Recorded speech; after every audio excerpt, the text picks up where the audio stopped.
Hello tout le monde, ça va bien? J'espère vraiment que oui. Depuis quelques semaines, j'ai beaucoup de réflexions au sujet de la communion fraternelle, la vie d'Église, euh, vraiment beaucoup. Et j'ai lu un texte qui m'a allumé, je dirais, un texte qui vient de Gospel Coalition, et je vous lis ce texte-là. Seuls ceux qui, par Jésus-Christ leur Sauveur, sont entrés dans cette relation nouvelle avec Dieu et avec les autres rachetés, peuvent comprendre et expérimenter la communion fraternelle. Tous ceux qui en ont fait l'expérience ont gardé le souvenir inoubliable d'un miracle. On s'est rencontrés en inconnu, on a parlé du Seigneur et voilà qu'on s'est découverts frères et sœurs en Christ. Immédiatement, on s'est sentis en famille. Ça vous parle, ça? Comme si on se connaissait depuis des années. J'ai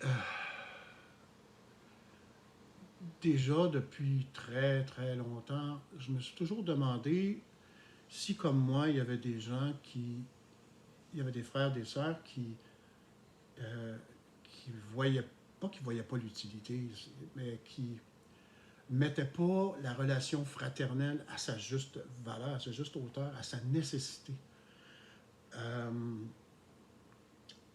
Ce même texte-là, il nous dit encore pourquoi la communion fraternelle?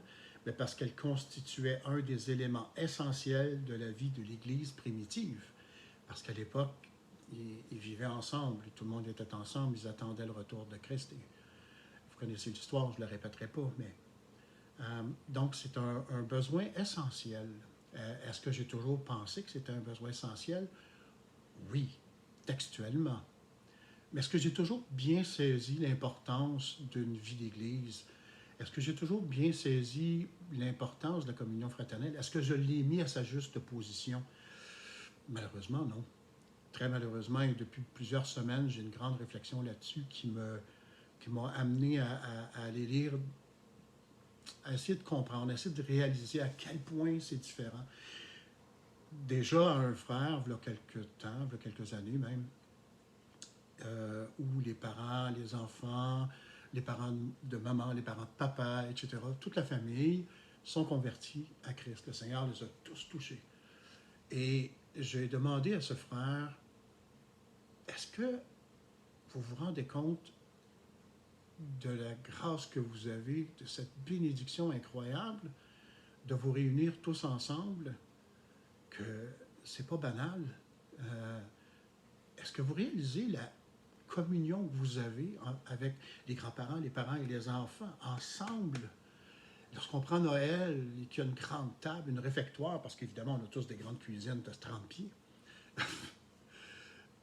et tout le monde est assis à la même table, et tout le monde, ensemble, disent un Amen ensemble à une prière, une action de grâce pour dire merci beaucoup Seigneur pour cette rencontre qu'on est ensemble et que tu en fais partie. Évidemment, on fait partie de toi.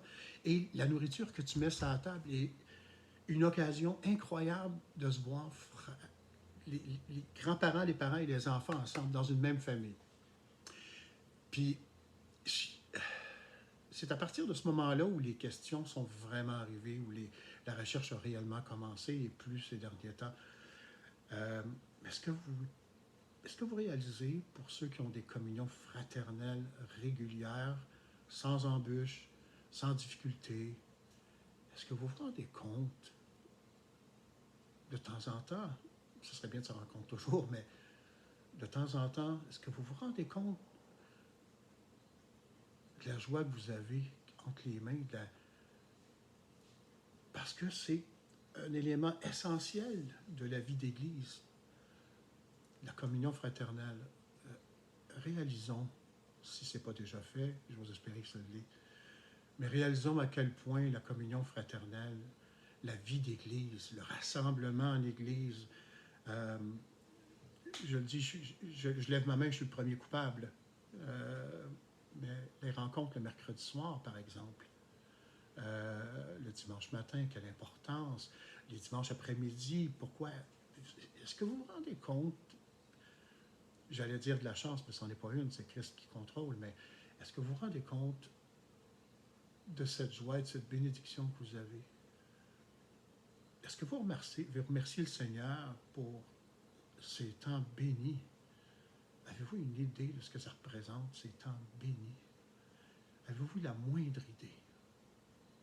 Ce n'est pas une accusation que je fais, je vous en prie. C'est juste de prendre un regard différent sur ce qu'est la relation fraternelle, la vie d'Église. D'avoir un regard plus régulier sur cette valeur, sur la valeur qu'elle a, cette relation. C'est ça, c'est tout ce que je voulais dire sur cette vidéo-là, c'est de vous encourager à rendre grâce à notre Dieu pour sa bonté à nous permettre d'être unis ensemble, d'être réunis ensemble, de se voir ensemble, parce qu'il y en a qui... Je pense à une sœur en particulier qui, même les dimanches, je ne viens pas, bon, vous savez, Mme Payette, par exemple, c'est difficile pour elle. Je suis convaincu que c'est extrêmement difficile pour elle. Puis, pas seulement pour elle, il y en a plein d'autres. C'est des combats continuels, ça n'arrête jamais. Il y a toujours plein de contraintes. Finalement, on devrait avoir tous hâte d'arriver au paradis avec le Seigneur, parce que là, il n'y en aura plus de contraintes. Je vous aime, mes frères et mes sœurs. Je vous embrasse. Passez une belle journée. Que le Seigneur vous